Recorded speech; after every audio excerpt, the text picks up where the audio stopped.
Hello everyone, यो चाहिँ हाम्रो पुन्टु मिनी भ्लग सौरासम्मको म अनि मेरो दुईजना साथीहरू श्रेया र रोबिनकासँग हिजो हामी सौरा गएको थियौँ है।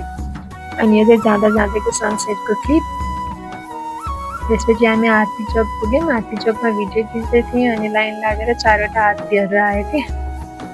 अनि हात्तीहरू चाहिँ अस्ति प्रोग्राम भएर रहेछ, प्रोग्राममा कलरफुल बनाएको थियो होला। अनि त्यसपछि कलरफुल थियो तर कस्तो पातलो हात्तीहरू थिए।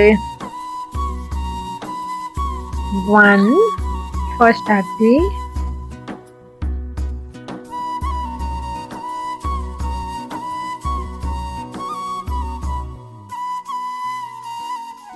second one,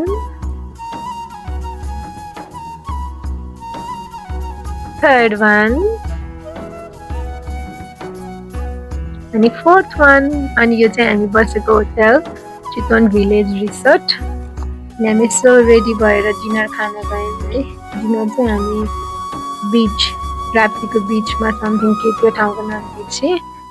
अनि हामी यसो फोटो खिचेको। हामी त के भनौँ, म भने हुन्छ। अनि यस्तो फुलकुमारी बन्न फुल भएको ठाउँमा गएको, खासै राम्रो चाहिँ आउँदो रहेनछ फोटो।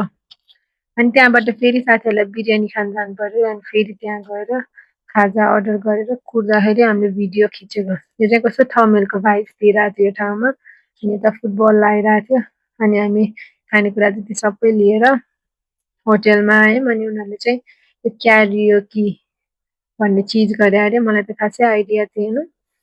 गीत त्यहाँ लिरिक्स आउँछ, म्युजिक सबै हुँदो रहेछ। अनि उनीहरू चाहिँ एज अ आर्टिस्ट गीत गाइरहेको थियो। अनि बिहान हामी सुत्यौँ। अनि बिहान उठेपछि हाम्रो नाटक यो चाहिँ अगाडि पुरै फग्गी थियो। अनि हामी चाहिँ बिहान उठेर मेरो काम यो, साथीको काम चाहिँ फोटो खिचिदिने।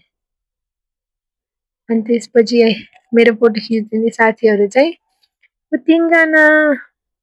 हामी, यो चाहिँ मेरो सिंगल फोटो, यो पनि मेरो सिंगल फोटो। अनि फेरि हाम्रो ग्रुप फोटो। अनि त्यहाँबाट हामी ब्रेकफास्ट खानलाई के नै मिठो हुन्छ भनेर के सिकाएको। हेर्दा मात्र, देख्दा मात्र मिठो, खाँदा केही मिठो थिएन। यो चाहिँ लास्टको भिडियो क्लिप। यही नै हो हाम्रो सौराको टुरको mini vlog. Thank you for watching.